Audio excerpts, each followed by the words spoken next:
করছেন, মাওলা নিযুক্ত করছেন, তার মাওলাইত্বর উপরে তার বেলায়েতের নামে কি পীরসাবি করতে মজা লাগে নাকি পয়সা খাইতে মজা লাগে, কিন্তু কোনোদিন জবান খুলে বলবে না যে এই বেলায়েত সম্পর্কিত ঘটনা এবং কিভাবে হযরত আলীকে তার অধিকার থেকে বঞ্চিত করা হয়েছে তাদের জবানে একদম শুনে। খুব মজা লাগে তাদের হযরত আলীর বেলায়েতের পয়সা খাইতে, কিন্তু তাদের জবানে সাহস হয় না সেই কথা বলার কারণে। কেন হয় না? কারণ যদি সত্য কথা বলি আমার দুজন ভক্ত কমে যাবো, মুরিদ কমে যাবো, কি হইব?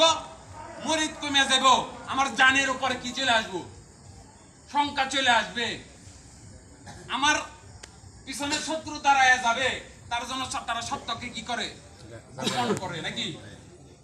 মাওলায়ে কায়নাত হযরত আলী কারামাল্লাহু ওয়াজহু, তার থেকে বেলায়েতের শুরু নাকি? তার থেকে বেলায়েতের শুরু, এবং তার পরবর্তীতে মাওলা হইলেন কে? ইমাম হাসান, তারপরে মাওলা হইলেন কি? ইমাম হুসাইন। তাহলে মাওলায়ে কায়নাত ইমাম হুসাইন সালামুল্লাহি আলাইহি কারবালার প্রান্তরে যদি সত্যের কারণে তার সন্তানকে শহীদ করে দিতে পারে, কুরবান করে দিতে পারে, আমি আদনা গোলাম এই দুনিয়ার মধ্যে কোনো কিছুই না। আদনা গোলাম কিছুই না বাবারা। আমার আল্লাহ যখন এই জমিনের দিকে তাকায় বাবারা, এই দুনিয়াটা আমার আল্লাহ বলছে যে একটা ধুলি কোনার সমান আমার কাছে না। সেই দুনিয়ার মধ্যে আমি একজন বান্দা, আমি আমার আল্লাহর কাছে কিছুই না। তাহলে আমার মালিক, এই পাঞ্জাতনকে বলা হয়েছে মাকসুদে কায়নাত, এই সৃষ্টি জাহান সৃষ্টির উদ্দেশ্য। সে যদি সত্য প্রতিষ্ঠিত করার জন্য কারবালার প্রান্তরে শহীদ হয়ে যেতে পারে, তাহলে আমার মতো আদনা গোলাম না বাবা, আমি গোলামেরও গোলাম, তারও গোলাম, আমার কোনো মূল্য নাই, আমার বিন্দু পরিমাণ মূল্য এই দুনিয়ার মধ্যে নাই। আমি আমার জানের ময়া কইরা নিয়ে কোনো লাভ নাই। সত্যকে আমাকে বলতে হবে, সত্যকে আমাকে প্রতিষ্ঠিত করতে হবে, আমাদেরকে সত্য বলতে হবে, সত্য প্রতিষ্ঠিত করতে হবে। আমরা সকলেই জানি যে আরাফার দিন নাকি হজের দিন। হজের দিন কি বাবারা? আরাফার দিন নাকি? আরাফার দিনকে হজের দিন বলা হয়। হজ সম্পর্কে আমরা জানি না, জবাব দিন জানি। আমাদের দেশ থেকে আরব দেশে হজ করতে যায় কিনা? যায় না? এই আরাফার দিন মানুষ হজ করতে যায়। হজ জিনিসটা কি জিনিস? আমারে কেউ উঠা বলতে পারবেন যে হজ জিনিসটা কি জিনিস?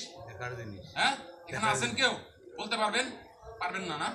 আমি বলি, হজের মধ্যে হজ করেন আর না করেন, টিভিতে তো দেখছেন যে হাজিরা হজে যায়, আল্লাহর ঘর কাবা মসজিদুল হারাম তাওয়াফ করে হাত জোড় কইরা আর বলে লাব্বাইক আল্লাহুম্মা লাব্বাইক লাব্বাইক লা শারীকা লা লাব্বাইক নাকি?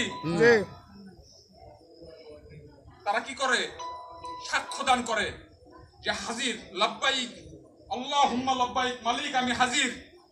কিসের জন্য হাজির? এই আরাফার দিনের সাক্ষ্য দেওয়ার জন্য, যে এই দিন আমি তোমার কাছে একটা সাক্ষী দিয়েছিলাম। এই আরাফার দিনে বাবা আদমকে যখন আল্লাহ রাব্বুল ইজ্জত সৃষ্টি করলেন, আমরা কোরআনে কারিমার মধ্যে পাই যে বাবা আদমকে সৃষ্টি করলেন, ওয়ালাকাদ খলাকনাকুম সুম্মা সাওয়ারনাকুম সুম্মা কুলনা লিল মালাইকাতি ইসজুদু লি আদামা ফাসাজুদু ইল্লা ইবলিস আলাইকুম মিনাস সাজিদিন নাকি? আদমকে সেজদা করতে বললেন শয়তানকে, এই ঘটনা আমরা জানি না? তো এই আদমকে সৃষ্টি করার পরে, তাকে চেতনা দান করার পূর্বে আদমকে যখন নামাজের সুরতে আমার আল্লাহ বসায় রাখছেন আরাফাতের ময়দানে। কোথায়? আরাফাতের ময়দানে, আরাফার ময়দানে। তখন আল্লাহ রাব্বুল ইজ্জত বলতেছেন যে আমি কি করছি? আদমের পৃষ্ঠ হইতে তার যত মানুষ সৃষ্টি হবে নাকি, ওয়ালাকাদ খালাকনাকুম সুম্মা সাওয়ারনাকুম, এই যে কথাটা, এই কথাটার অর্থ হচ্ছে সর্বপ্রথম আমি তোমাদেরকে সুসংবদ্ধ করিলাম। এখন তোমাদেরকে শব্দের অর্থ তো আমরা বুঝি না বাবারা? যখন একাধিক মানুষ থাকে তখন তাকে কি বলা হয়? তোমাদের বলা হয়। আর যদি একজন থাকে তাকে কি বলে? তুমি বলে নাকি? তাহলে সৃষ্টি করলো বাবা আদম একাকে, আর বলতেছে তোমাদিকে, তার অর্থ কি? আমার আল্লাহ বলতেছে আমি আদমের পৃষ্ঠ হইতে কাল কিয়ামত পর্যন্ত যত মানব এই দুনিয়ার মধ্যে আগমন হবে তাদের রূহকে কি করলাম? নির্গমন করলাম আরাফাতের ময়দানে। নির্গমন করার পরে তাদেরকে আমি একটা প্রশ্ন করলাম, একটা প্রশ্ন জিজ্ঞাসা করলাম সেই প্রশ্নটা হইতেছে আলাস্তাবি রব্বিকুম, আমি কি তোমাদের রব না? আমি কি তোমাদের মালিক? আমি কি তোমাদের রব? এই প্রশ্ন যখন করলো সকল রুহু, তখন সেখানে জবাব দিল যে কুলুওয়ালা, অবশ্যই আপনি কি আমাদের মালিক, আপনি আমাদের রব, আপনি আমাদের প্রভু, লা শারিকা লা, আপনার কোনো শরীক নাই। নাকি আশহাদু আল্লা ইলাহা ইল্লাল্লাহু ওয়াহদাহু লা শারিকা লাহু, আপনার কোনো শরীক নাই, আপনি ওয়াহিদ, আপনি এক, আপনি তামাম জাহানের মালিক। এই সাক্ষ্য যখন আমরা দিলাম, নাকি আমার আল্লাহ তখন আরেকটা সাক্ষ্য গ্রহণ করলো, বলল হাদা আনা মুহাম্মাদুর রাসূলুল্লাহ, আর মুহাম্মদ কি আমার রাসূল না? কি প্রশ্ন করলো বাবারা, যে মুহাম্মদ কি আমার রাসূল না? তখন সকল রূহ জবাব দিল যে কুলুওয়ালা, অবশ্যই সে আপনার রাসূল, সে রাসূলুল্লাহ, হাবিবাল্লাহ, মেহবুবে খোদা। এই জবাব দেওয়ার পরে আমি একটু আগে একটা আয়াতে কারিমা বলেছি, কোরআনের মধ্যে এসেছে, তখন এই প্রশ্নটা করলো আমার আল্লাহ। কি প্রশ্ন করলো? যে লিসান আলা সিদ্দিক ওয়া আহলাল আলিয়া, আমার রাসূল হইতে, আলী হইতে যে নসল, সেই নসল কি সত্যের জবান না? প্রশ্নটা বুঝতে পারছেন? কাদেরকে প্রশ্ন করছে বাবারা? আমাদের প্রত্যেককে প্রশ্ন করছে সেই রুহের জগতে, যে তারা কি সত্যের জবান না? তখন আমরা সেখানে জবাব দিছি। এটা শুধুমাত্র সহিহ হাদিসের রওয়ায়াতে আসছে, এটা শুধুমাত্র যে সকল রুহকে করছেন তা না, সকল নবী রাসূল আম্বিয়াগণকে কি করছেন? এই প্রশ্ন করছেন যে আমার নবীর আহলে বায়াত তারা কি সত্যের জবান না? তখন সব আম্বিয়াগণ, সকল নবী রাসূলগণ তারা জবাব দিল যে কুলওয়ালা, অবশ্যই তারা কি সত্যের জবানি। যার জন্য যখন ইব্রাহিম খলিলুল্লাহকে আগুনের মধ্যে কি করা হইলো? নিক্ষেপ করা হইলো। তখন এই ইব্রাহিম খলিলুল্লাহ কি করছিলেন? ইব্রাহিম খলিলুল্লাহর কাছে আসছিলেন সকল ফেরেশতারা। ফেরেশতারা আইসা আগুনের চারপাশে ঘুরতেছে আর বলতেছে যে হে ইব্রাহিম, আপনি আমাদের কাছে কি করেন? সাহায্য চান, আমরা আপনাকে কি করব? সাহায্য করব। তখন ইব্রাহিম খলিলুল্লাহ তার জবাবে বলল যে হাসবুনাল্লাহি ওয়া নিমাল ওয়াকিল, নিমাল মাওলা ওয়া নিমাল নাসির, আমার কি আল্লাহ ছাড়া আর কোনো প্রয়োজন নাই, আর আমি আমার মাওলা ছাড়া কারো কাছে সাহায্য প্রার্থনা করি না। কার কথা বলতেছে বাবা? মাওলার কথা বলতেছে। মাওলায় কায়নাত ইমাম হুসাইনের কথা বলতেছে। মাওলায় কায়নাত হযরত আলী কারামাল্লাহু ওয়াজহুর কথা বলতেছে। মাওলায় কায়নাত সৈয়দ সালিকিন হাসান রিজভির কথা বলতেছে যে আমার মাওলা আছে, তাদের ব্যতীত আমরা কারো কাছে কারো শরণাপন্ন হই না। তার উপরে সাথে সাথে আমার রব খুশি হয়ে গেল। খুশি হয়ে কি করলো? মুসা নবীর জন্য আগুনকে পানি বানায় দিল, পানি বানায় দিল, আর সেই আগুনকে বানায় দিল কি? ফুলের বাগান। নূহ নবী যখন তার কিস্তি ভাসাইলো, নাকি সেই কিস্তির পাটাতনের মধ্যে 5টা নাম লেখা দিল। সেই 5টা নাম কি? মুহাম্মদ, আলী, ফাতেমা, হাসান ওয়া হুসাইন। এই 5টা নামের উপরে তার কিস্তি এই মহাপ্রলয়ঙ্কারী ঝড়ের মধ্যে ভাসতে লাগলো। তাহলে নবী রাসূল আম্বিয়াগণ মাইনা গেছে, আমরা আইসা মানতে পারলাম না। কেন মানতে পারলাম না? কারণটা কি? কারণটা হলো বাবা, দেখেন আমাদেরকে যে আল্লাহ বানাইছেন, আর কথা কি খারাপ লাগতেছে? হ্যাঁ, একটু লক্ষ্য করে বোঝার চেষ্টা করবেন। আমার একটাই উদ্দেশ্য যে আপনাদের এই মানকে হেফাজত করা, নাকি আপনাদেরকে এমন একটা রাস্তার মধ্যে উপনীত করা যেন কোনো মানুষ, নাকি আলেম ওলামা মুহাক্কিক পীর মাশায়েখের কি ধইরা চেহারা ধইরা আইসা নিয়ে আপনার কি করতে পারে না, ঈমান হরণ না করতে পারে।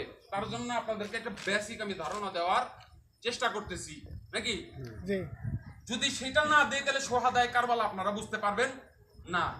আল্লাহর রাসূল হিজরত করলেন, নাকি আল্লাহর রাসূল, আমি যে কটা ঘটনা বললাম আমি আলোচনা শেষ করে দিব। আমি বলছি যে এই সমস্ত দিনগুলো সম্পর্কে ধারণা থাকতে হবে। আমি সংক্ষেপে শুধু বলবো যে এই দিনগুলোর কোন বিষয়বস্তু সম্পর্কে আপনার ধারণা থাকা কি উচিত। আমি শুধু এটা বললাম, আমি আমার আলোচনা শেষ করে দেবো। আমার মোর্শেদ হুজুর এখানে আছে, তিনি তার পাক জবানে কিছু কথা বলবেন, নাকি তিনি তার পাক জবানে কিছু কথা বলবেন, আমরা শুনবো। তো সর্বপ্রথম বিষয়বস্তু হলো আল্লাহ রাসূলের হিজরত, নাকি? আল্লাহ রাসূল মক্কায় কি হইল? কাফেরদের অত্যাচারে মক্কায় যখন আর বসবাস করতে পারে না, তখন আল্লাহ রাসূল মক্কা হইতে মদিনায় হিজরত করলেন, নাকি? তো হিজরত করলেন, আল্লাহ রাসূলের সাথে সাহাবারাও হিজরত করছে। আল্লাহ রাসূলের সাথে সাহাবারা হিজরত করে কোথায় গেছেন? কোন সাহাবা গেছেন আবিসিনিয়া, কোন সাহাবা গেছেন ইয়েমেন, কোন সাহাবা গেছে সিরিয়া, কোন সাহাবা গেছে কোথায়? মিশরে, নাকি? আর যারা এখন আমি বলতেছি সাহাবা, কথাটা বুঝবেন যে তাদেরকে আমি সাহাবা বলতেছি, কারণ আমাদের দেশের আলেম ওলামারা সবাইরই সাহাবা বলে। কি করে? সবাইরই সাহাবা কয়, তার জন্য আমি সাহাবা বলতেছি। কিন্তু আমার আল্লাহ সবাইকে সাহাবা বলতেছেন না। যা সাহাবা কারা এবং কাদেরকে রাদিয়াল্লাহু আনহু বলা যাবে, সেটা বুঝতে হইলে আপনাকে কি জানতে হবে? এই হিজরতের ঘটনা সম্পর্কে আপনার ধারণা থাকতে হবে, ঠিক আছে? নাইলে আপনি আমাদের দেশে মসজিদের মিম্বারে বসা এজিদরে বলে কি রাদিয়াল্লাহু আনহু, যার যে আল্লাহ রাসূলকে দেখে নাই। আল্লাহ রাসূলের জন্মের 13 বছর পরে তার কি হইছে? জন্ম হইছে। তার নামের পিছনে রাদিয়াল্লাহু আনহু লাগাই দেয়। রাদিয়াল্লাহু আনহু শব্দের অর্থ হচ্ছে যার উপরে আল্লাহ এবং আল্লাহ রাসূল রাজি খুশি হয়ে গেছে। সুবহানাল্লাহ। যার উপরে আল্লাহ এবং আল্লাহ রাসূল কি হয়ে গেছে? রাজি খুশি হয়ে গেছে। এটা আমরা কাদের জন্য লাগাই? নবীর সাহাবীদের জন্য লাগাই, আসহাবদের জন্য লাগাই, নাকি? তাদের মর্তবা অনেক ঊর্ধ্বে। বরফির আব্দুল কাদের জিলানী তার কিতাব গুনিমাতুত তাওহীদের মধ্যে বলতেছে যে আল্লাহর রাসূলের কোন সাহাবী, যিনি আল্লাহর রাসূলের সাহাবী, তিনি যদি একটা ঘোড়ার পৃষ্ঠে চড়ে, নাকি? সেই ঘোড়ার খুরের তল থেকে এক চিমটি ধুলিকণা উঠিয়ে নিয়ে একটা নিক্তি পাল্লার মধ্যে সেই ধুলিকণা দাও, আর আমার মতো হাজার হাজার আব্দুল কাদের জিলানীকে অপর পাল্লায় দাও, তারপরেও আল্লাহ রাসূলের সাহাবীর মর্যাদা বেশি। আল্লাহ রাসূলের সাহাবার মর্যাদা বুঝা পারছেন? আর সেই বরফির আব্দুল কাদের জিলানীকে আমরা বলি গাউসে আজম, ওলিদের সর্দার। তিনি বলতেছেন এই কথা। তাহলে আল্লাহ রাসূলের যারে তারা সাহাবী কইলে চলবো? যারে তারা সাহাবী বলা যাবে? যাবে না, নাকি? তাহলে সাহাবা কারা, কাদের রাদিয়াল্লাহু আনহু কারা, সেটা আপনাদেরকে বুঝতে হবে। আমরা অনেক সময় হযরত আলীর নামের সাথে লাগাই রাদিয়াল্লাহু আনহু, নাকি? তার সাথে নামের সাথে তো রাদিয়াল্লাহু আনহু লাগানোর কোনো বিষয়বস্তু নাই। আমরা ইমাম হুসাইনের নামের সাথে লাগাই রাদিয়াল্লাহু আনহু, নাকি? তার নামের সাথেও তো রাদিয়াল্লাহু আনহু হবে না। কেন হবে না? কারণ দুরূদ পড়েন, দুরূদের মধ্যে কি পড়তেছেন? আল্লাহুম্মা সাল্লি আলা মুহাম্মাদি ওয়া আলা আলি মুহাম্মাদিন। আল্লাহর সালাম কার উপরে? মুহাম্মদের উপরে এবং মুহাম্মদের আহলের উপরে। তাহলে আপনি তার রাদিয়াল্লাহু আনহু করবেন। আমার আল্লাহ তাদের সালাম জানায়, তাহলে কি বলবেন? সালামুল্লাহি আলাইহি বা আলাইহি ওয়াসাল্লাম, যে আমার আল্লাহর সালাম তাদের উপরে। সুবহানাল্লাহ। আল্লাহ একজনের উপর রাজি খুশি হইছে, সে তার ইবাদত বন্দেগীর দ্বারা আল্লাহকে রাজি খুশি করছে, সেইটা একটা বিষয়বস্তু। আর আমার আল্লাহ মহব্বত করে তাদেরকে সালাম জানায়, সেটা আরেক বিষয়বস্তু। আসমান এবং জমিন ফারাক কতটুকু? আসমান এবং জমিন।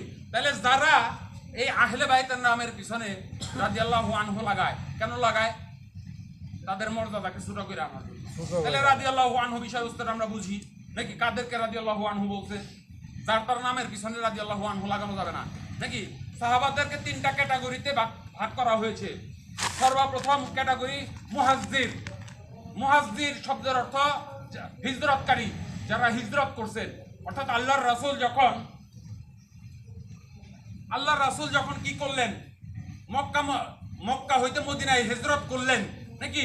আল্লাহর রাসূলের সাথে সাথে যে সকল সাহাবা আসহাবগণ তাদের ঘর বাড়ি, স্ত্রী সন্তান, ধন সম্পদ সব মক্কায় ফালায় আল্লাহ রাসূলের পিছনে ছুটতে ছুটতে মদিনায় চলে গেছে, তাদেরকে বলা হয়েছে কি? মুহাজ্জির। তাদেরকে কি বলা হয়েছে? মুহাজ্জির। কথা বলে না, জোরে বলেন। মুহাজ্জির বলা হয়েছে, মুহাজ্জির বলা হয়েছে তাদেরকে, নাকি? আর এই সকল সাহাবা যখন গেলেন, যেমন আল্লাহর রাসূল মদিনা মুনাওয়ারায় গেলেন, মদিনা মুনাওয়ারায় কিন্তু আল্লাহ রাসূলের জানের উপরে যখন খুব শঙ্কা, তাকে কতল করে ফেলার জন্য ঘুরতেছে, খুঁজতেছে, আল্লাহ রাসূল লুকায় লুকায় থাকে, নাকি? তখন মদিনা মুনাওয়ারা থেকে একটা চিঠি আসলো আল্লাহ রাসূলের উদ্দেশ্যে। কি আসলো? একটা পত্র আসলো। পত্র লিখলো কে? সাদ ইবনে উবাদা। সাদ ইবনে উবাদা আল্লাহ রাসূলের উদ্দেশ্যে চিঠি লিখলো, ইয়া রাসূলুল্লাহ, আমি সাদ ইবনে ওবাদা মদিনাবাসী নাকি, আমি পাপী গুনাহগার, আপনার নামের অনেক মহিমা শুনেছি, আপনার নামের অনেক মহিমা শুনেছি। আমি শুনলাম আপনি আল্লাহর রাসূল নাকি প্রাণ সংখ্যায় কি করতেছেন, ভুগতেছেন, আপনার প্রাণ নাকি কি নাই, প্রাণের নিরাপত্তা নাই। আমি সাদ ইবনে ওবাদা কথা দিতেছি, আমি সাদ ইবনে ওবাদা এবং আমার সাদ ইবনে ওবাদার বংশধর। আপনি রাসূলুল্লাহ যদি মদিনা মুনাওয়ারায় আইসা আমি গোলামের ঘরে আশ্রয় নেন, যতক্ষণ পর্যন্ত আমার জান আছে আপনার উপর কি আসবে না, আঘাত আসবে না। আপনি দয়া কইরা তাশরিফ আনেন এই গোলামের ঘরে। এই চিঠি যখন আল্লাহ রাসূল পাইলেন, আল্লাহ রাসূল তার নিকটস্থ কিছু আসহাবকে ডাক দিয়া বলল যে আমার কি করতে হবে, মদিনা মুনাওয়ারায় আমি মদিনায় চলে যাব, এখানে আমার জানের খুব সংকট। তো তোমরা কি করো, তোমরা গোপনে রাতের অন্ধকারে কি করো, মদিনা চলে যাও। আমার কাছে কিছু মানুষের আমানত আছে, কিছু মানুষের আমানত আছে। আর এই মক্কাবাসী আমাকে আল আমিন বলে ডাকে, বিশ্বাসী বলে ডাকে। আমি আল্লাহর রাসূল, আমি যদি মানুষের বিশ্বাস রক্ষা না করতে পারি, তাহলে আমি এই দুনিয়ার মধ্যে আল্লাহর দিনকে কায়েম করব কেন করে নাকি? আমি কি করি, তাদের আমানতটা বুঝাইয়া দিয়া তোমাদের পিছন পিছন মদিনায় আসতেছি। তো অনেক সাহাবারা কি করলো, রাতের অন্ধকারে পালায় গেল। হযরত আলী বলতেছে যে ইয়া রাসূলুল্লাহ, আপনি থাকবেন মক্কায়, আমি আলী আমার জান বাঁচাইয়া নিয়া কোথায় চলে যাব, মদিনায় চলে যাব। আমি দাবি করব যে আমি ইমানদার, কি হয়? আমি শুনেছি আমার রব বলেছে যে আন-নাবিয়্যু বিন আউলা, নবী যদি তোমার কি হয়, প্রাণের চেয়ে প্রিয় হয়, তাইলে তুমি হও মুমিন। কি, নবী যদি তোমার কাছে তোমার প্রাণের থেকে অধিক প্রিয় হয়, তাইলে তুমি মুমিন হও, তাছাড়া মুমিন হওয়া যায় না। কি হওয়া যায় না? মুমিন হওয়া যায় না। তাইলে আমার প্রাণ বাঁচিয়ে আমি মদিনায় চলে যাব নাকি, আর আমার খোদার প্রাণ মক্কায় বসে থাকবে, তা তো হয় না। আপনি চলে যান, আমি আপনার মাল কি করব, সহি সালামতে পৌঁছায় দিব। হযরত আলী শুয়ে রইল আল্লাহর রাসূলের বিছানায়। আল্লাহর রাসূল চলে গেল মদিনায়। তো মদিনায় যারা আল্লাহর রাসূলের সাথে সাথে গেলেন এবং যারা মদিনায় আল্লাহর রাসূলকে এবং সাহাবীদেরকে সদরে গ্রহণ করলেন নাকি, তাদেরকে বলা হয়েছে আনসারী। তাদেরকে কি বলা হয়েছে? আনসারী। আনসারী। তাহলে দুইটা শ্রেণী পাইলাম আমরা, মুহাজ্জির আর আনসারী নাকি? জবাব দিয়েন, কয়টা শ্রেণী? দুইটা। মুহাজ্জির এবং আনসারী দুইটা ক্যাটাগরি নাকি? তো যখন আল্লাহ রাসূলের সাথে আল্লাহ রাসূলের আসহাবরা তাদের ঘর বাড়ি ধন সম্পদ সব ফালায় দিয়া মদিনা মুনাওয়ারায় চলে গেলেন, তো তারা তো রাতের অন্ধকারে পালায় গেছে, ধন সম্পদ মালপত্র নিয়ে আসতে পারে নাই। তারা গাছতলায় বসে থাকে। কই থাকে? গাছতলায় বসে থাকে, রাস্তার পারে বসে থাকে। তাদের খাবার নাই, তাদের কি নাই, বস্ত্র নাই। এমন যখন অবস্থা, তখন মদিনার মধ্যে গুটি কয়েক সাহাবী আইসা নিয়া আল্লাহর রাসূলকে বলতেছে, ইয়া রাসূলুল্লাহ, আপনি এবং আপনার সহচর, আমার ভাই, দিনের ভাই নাকি, তারা না খেয়ে থাকে, তাদের গায়ে বস্ত্র নাই, তাদের মাথার উপরে ছাদ নাই। এই ব্যথা আমাদের কি হয় না, সহ্য হয় না। আমাদের ধন দৌলত যা কিছু আছে আমরা কি করলাম, আপনার কাছে হাদিয়া স্বরূপ পেশ করে দিলাম। আপনি তা যা মনে চায় কি করেন, তাই করেন। তারা যখন তাদের ধন সম্পদ আল্লাহর রাসূলের পায়ে লুটিয়ে দিল, আল্লাহর রাসূল সেই সম্পদ সমানভাবে বন্টন কইরা কি করলো, সব সাহাবাদের মধ্যে বিতরণ করে দিল। যখন তারা তাদের জান সর্বপ্রথম কি করছে, পত্রের মধ্যে তাদের জান দিছে নাকি, তারপরে দিছে তাদের মাল। তখন আমার আল্লাহ বলতেছে যে যারা কি মুহাজ্জির ওয়া আনসারু, যারা মুহাজ্জির এবং আনসার, আমি আল্লাহ আমার রাসূল তাদের উপর রাজি খুশি হয়ে গেছে। সুবহানাল্লাহ। শুধুমাত্র তাদের নামের পিছনে কি লাগানো যাবে, রাদিয়াল্লাহু আনহু লাগানো যাবে। যার তার নামের পিছনে রাদিয়াল্লাহু আনহু লাগানো যাবে না নাকি? মক্কা ফতে মক্কার পরে, মক্কা বিজয়ের পরে যে সমস্ত লোকেরা, যেমন আবু সুফিয়ান নাকি, মুয়াবিয়ার বাবা আবু সুফিয়ানের মতো ব্যক্তিরা যারা ঈমান আনলেন নাকি ঠেকাই কইরা যে এখন তো ঈমান না আনলে কি হয় না চলে না, তাদেরকে আমার আল্লাহ বলছেন তোলাকা। কি বলছে? তোলাকা। কখন বললো? হুনাইনের মধ্যে। এর জন্য বলছি যে হুনাইনের ঘটনাও জানার প্রয়োজন আছে। হুনাইনের মধ্যে এদেরকে বললো তোলাকা। তোলাকা শব্দের অর্থ পাতলা। পাতলা কেমন পাতলা? বলতেছে পানির উপর ভাসে এমন পাতলা, যেমন পানা, কচুরি পানা নাকি। তাদের ঈমান বলতেছে, আমার আল্লাহ বলতেছে যে তাদের ঈমান কি কচুরি পানার মতো পাতলা। কেন বলতেছে এই কথা? হুনাইনে যুদ্ধ হইল, এই যুদ্ধে মুসলমানদের পরাজয় হয়েছে। কেন হয়েছে? কারণ অনেক সাহাবী যুদ্ধের ময়দান ছেড়ে পালাই গেছে। কি হয়েছে? যুদ্ধের ময়দান থেকে পালাই গেছে। দুইটা ফ্রন্টে যুদ্ধ হয়েছে, দুইটা জায়গায় যুদ্ধ হয়েছে বাবারা। কোথায় কোথায় যুদ্ধ হয়েছে? এই হুনাইনে এবং ইয়েমেনে নাকি। ইয়েমেনে পাঠাইছেন হযরত আলীকে যুদ্ধ করার জন্য, আর হুনাইনে কাকে পাঠাইছে আমি তার নাম বলবো না। যাই হোক, হুনাইনে মুসলমানদের যুদ্ধে পরাজয় হইল, ওইদিকে ইয়েমেনে হযরত আলী যুদ্ধে জয় লাভ করলো নাকি। যুদ্ধে জয় লাভ করে হযরত আলী যখন ফেরত আসলেন, তো সে তখন ইয়েমেন হতে কিছু স্বর্ণ নিয়ে আসলো, মাটি মাখা স্বর্ণ। মাটি মাখা স্বর্ণ যেটা সে যুদ্ধে জয় করছেন। আয়েশা আল্লাহর রাসূলকে হাদিয়া স্বরূপ দান করলেন। বললেন যে ইয়া রাসূলুল্লাহ, এই স্বর্ণগুলো আমি যুদ্ধের মধ্যে প্রাপ্ত হয়েছে, এগুলো আমি আপনাকে কি করলাম? দিয়ে দিলাম। তো আল্লাহ রাসূলকে যখন দিয়ে দিল, আল্লাহ রাসূল যেখানে বসা ছিলেন সেখানে বসেই আল্লাহ রাসূল কি করতেছে? সেই স্বর্ণগুলা ডাইনে বামে বিলিয়ে দেওয়া শুরু করছে, তার সাহাবাদের মধ্যে বিলাই দিতেছে। হাদিসে মুবারাকার মধ্যে আসছে যে ওয়া শামালিহি বিআমিনিহি, ডাইনে এবং বামে যারে খুশি যারা দেখা মনে চাইতেছে তার হাতে কি দিতেছে? বড় বড় স্বর্ণের দলা তুলে তুলে দিয়ে দিতেছে নাকি। তো তখন একজন আল্লাহ রাসূলের সাহাবী, সে আয়েশা আল্লাহ রাসূলকে বলতেছে, তার নাম হইতেছে মুলজিম ইবনে সুলুল। এই মুলজিম ইবনে সুলুল সে আয়েশা আল্লাহ রাসূলকে বলতেছে, ইয়া রাসূলুল্লাহ মা আদাল, আপনি একটু বিচার কইরা বন্টন কইরেন। কথাটা বুঝছেন বাবারা? কি কইতেছে? আল্লাহর রাসূলকে বলতেছে নাকি যে আপনি একটু বিচার কইরেন। কোন লোক বলতেছে? যে লোক আল্লাহর রাসূলের আগমনের পূর্বে তার ঘরে যদি কন্যা সন্তান জন্মাইতো, তাকে মাটির তলে পুঁতা ফেলাই দিত নাকি, পুঁতা ফেলাই দিত। সেই লোক বলতেছে যে লোক তার মায়ের সাথে জেনা করত। আরবিদের মধ্যে কি ছিল? আল্লাহর রাসূলের আগমনের পূর্বে আইমে জাহিলিয়াতের যুগে কি করত? মায়েদের সাথে জেনা করত, পিতারা কন্যার সাথে জেনা করত। সেই লোক আল্লাহর রাসূলকে বলতেছে মা আদাল, আল্লাহর রাসূল আপনি কি করেন? বিচার করেন। আপনার যার যার ভালো লাগতেছে, আপনার আত্মীয় স্বজন, তাদেরকে স্বর্ণ দিয়ে দিতেছে, আমাদের কি স্বর্ণের মতো হক নাই?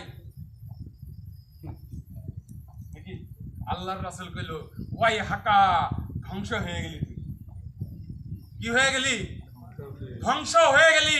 আমি আল্লাহর রাসূল, আমার কাছে যদি আদল না থাকে, আমি আমার কাছে যদি বিচার না থাকে, তাহলে এই তামাম জাহানের মধ্যে কোথাও কি নাই? বিচার নাই।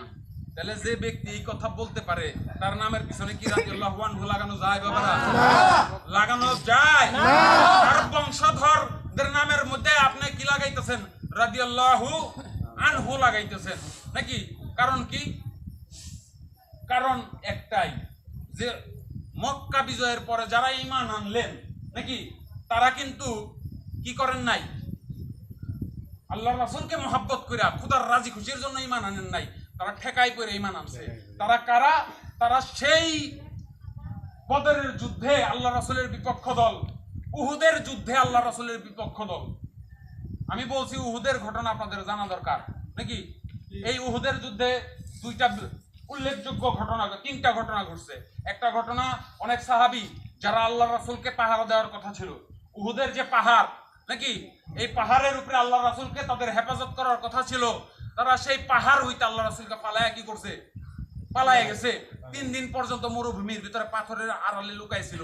যখন আল্লাহ রাসূল একা হয়ে গেল, কাফেরদের আঘাতে আল্লাহ রাসূলের দন্দন মোবারক শহীদ হয়ে গেছে। কি হয়ে গেছে? আল্লাহ রাসূলের দন্দন মোবারক শহীদ হয়ে গেছে। এই দুইটা ঘটনা, যে সাহাবীদের মুরতাদ হয়ে যাওয়া, আল্লাহ রাসূলের সাথে বেঈমানি করা, আর একটা ঘটনা যে আল্লাহ রাসূলের দন্দন মোবারক শহীদ হওয়া, আর একটা ঘটনা হলো আল্লাহ রাসূলের চাচা যান হযরত আব্বাস, নাকি এই হযরত আব্বাসের কতল, তাকে যে কতল করাটা যেভাবে কতল করা হয়েছে সেইটা হলো বিষয়বস্তু। যে হযরত আব্বাসকে কতল করে তার সিনা মোবারক চিরে তার কলিজা বাইর করে সাবিয়া খাইছে বনি উমাইয়ারা। আল্লাহ রাসূলের চাচা হযরত হামজার কলিজা চাবায়া খাইছে। তাহলে দেখা যায় এটা কি বর্বরতা নাকি? আর এই বর্বরতাকে দূর করে আল্লাহ রাসূল কি করলেন? দিনকে কায়েম করলেন। কায়েম করলেন না বাবারা? আল্লাহ রাসূল দিনকে কায়েম করলেন। কায়েম করে আল্লাহ রাসূলের 63 বছর হায়াতে জিন্দেগানি তিনি এই দুনিয়ার মধ্যে আল্লাহর দিনকে কায়েম করলেন, আদল কায়েম করলেন। কিন্তু আল্লাহর রাসূলের বিদায় হয়ে যাওয়ার 50 বছর পরে কারবালায় যায় নিয়ে আবার সেই পুনরায় সেই মর্মান্তিক নাকি বর্বর ঘটনা ঘটলো। কোন ঘটনা? ইমাম হুসাইনের কতল। তাকে শুধু কতল করে শান্ত হয় নাই, ইমাম হুসেনের দেহ মোবারক যখন তার সির মোবারক থেকে পৃথক করা হয়েছে, তার দেহ মোবারকের উপরে ঘোড়া দৌড়ানো হয়েছে। কি করা হয়েছে বাবারা? ইমাম হুসাইন, যে হুসাইনকে আল্লাহ রাসূল তার পিঠের উপরে চড়ায় নিয়া ঘোড়া খেলতো, আল্লাহ রাসূল কি হইতো? ঘোড়া হইতো, ইমাম হুসাইন হইতো সাওয়ারি নাকি? উম্মে সালামা হযরত ওমরের মেয়ে আল্লাহ রাসূলের বিবি, তিনি বলতেছে যে আল্লাহ রাসূল মাগরিবের ওয়াক্তের নামাজ পড়ার জন্য আমাকে বলল যে আমি নামাজের মধ্যে সালাতের মধ্যে দাঁড়ায় যাব, কেউ জানি আইসা আমাকে কি না করে, বিরক্ত না করে। আল্লাহ রাসূল ঘরের ভিতরে সালাত আদায় করতেছে, কতক্ষণ পরে হুসাইন আইসা নিয়া বলতেছে আমার নামাজ কোথায় নাকি? তা আমি তাকে আটকানোর চেষ্টা করলাম, পরে আবার চিন্তা করলাম আল্লাহ রাসূল আমাকে একদিন বলছে যে আমার এই ছেলেটাকে কি করো না, কখনো কোনো কিছুর জন্য না করো না। সে যদি কিছু চায় তাহলে তুমি না করো না, তার মনের মধ্যে আঘাত দিও না। তো এর জন্য আমি হোসেনকে আর কি করলাম না, ফিরাইলাম না। সে ঘরের ভিতরে ঢুকে গেল। ঘরের ভিতরে হুসাইন ঢুকে গেছে, দীর্ঘ সময় পার হয়ে যায়, ঘরের ভিতরে আল্লাহ রাসূলের নামাজ শেষ হয় না নাকি? কি হয় না? আল্লাহ রাসূলের নামাজ শেষ হয় না। তো আমি চিন্তা করলাম মাগরিবের ওয়াক্ত 3 রাকাত ফরজ নামাজ, 2 রাকাত সুন্নত পড়তে তো এত সময় লাগে না নাকি? দেখি তো ঘটনাটা কি। দরজা মেলে দেখি যে আল্লাহর রাসূল কোথায় যায় রইছে? সেজদায় যায় রইছে। আর হুসাইন তার কাঁধের মধ্যে ছুঁড়া 2 পাও দিয়া তার বাজুর মধ্যে মারতেছে আর বলতেছে ঘোড়া, হে ঘোড়া ছুটো, ঘোড়া ছুটো। আল্লাহ রাসূল সেজদা অবস্থায় পড়ে আছে, কয় আমি তাড়াতাড়ি দৌড়ে যাই হুসেনকে উঠাই, ইয়া রাসূলুল্লাহ আপনি আমাকে ডাক দিবেন না, বা আপনি উঠলেন না কেন? তখন আল্লাহ রাসূল বললেন যে আমি যদি উঠাই যেতাম আর হুসেন আমার কাঁধের থেকে পইরা যদি জমিনের মধ্যে পইরা আঘাতপ্রাপ্ত হইতো, তাহলে আমার আল্লাহর আরশের মধ্যে আঘাত লাগতো। সুবহানাল্লাহ। সেই হুসাইন, যে হুসাইনকে সে কাঁধের উপরে নিজে ঘোড়া হয়ে দৌড়াইছে, আর তার উম্মত বলে যারা দাবি করে তারা সেই হুসাইনের শরীরের উপরে ঘোড়া দৌড়াইছে। ঘোড়া দৌড়ায়া তার পবিত্র দেহ মোবারক কি করছে? মাটির সাথে মিশিয়ে দিছে। সির মোবারক পৃথক করে তাকে নিয়ে গেছে কোথায়? ইজিদের দরবারে নাকি? যে আল্লাহর রাসূল আসলেন এই দুনিয়ার মধ্যে আইমে জাহিলিয়াতের যুগে নারীদের হেফাজত করার জন্য, যে জামানায় নারীদেরকে কি করা হইতো? মাটির মধ্যে পুঁতা ফেলা হইতো।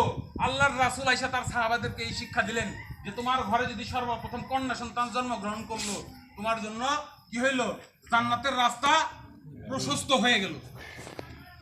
জান্নাতের রাস্তা তোমার জন্য কি হয়ে গেল?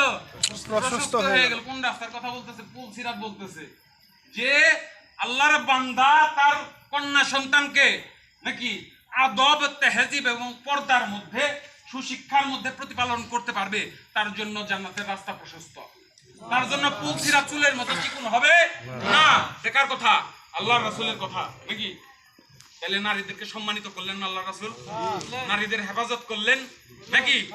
আর সেই আল্লাহর রাসূলের ঘরের কন্যা নাকি তাদেরকে বিবস্ত্র করা হইল কারবালার ময়দানে। হযরত আলীর কন্যা জাইনব বিনতে আলী, তাকে যখন তার তাঁবুর ভিতর থেকে তার চুলের মুষ্টি ধইরা তাকে বাবারা তার তাঁবুর ভিতর থেকে টাইনা বাই করে নিয়ে আসছে। জৈনব বিনতে আলী তো খবর দিছি যে জৈনবকে আল্লাহ রাসূল কাঁধের মধ্যে নিয়ে ঘুরতো, তার চুল ধইরা তাকে তাঁবুর থেকে বের করছে। যখন ইমাম হুসাইন, তখন ইমাম হুসাইনের ছেলে জয়নুল আবেদিন নাকি, তিনি তাঁবুর ভিতরে জৈনবের কুলের মধ্যে ছিলেন, যখন তার চুল ধরে টান দিয়া হাসিয়া তাকে বাইর করলো, অসুস্থ জয়নুল আবেদিন সে কি হইল, জৈনবের কুলের থেকে ছিটটা পড়ে গেল। জৈনব বিনতে আলী তখন তার মাথা টান দিয়া তার মাথার চুল ছিঁড়া সেখান থেকে ছুইটা যায় নিয়া কি করলো, জয়নুল ইবনে আবেদিনকে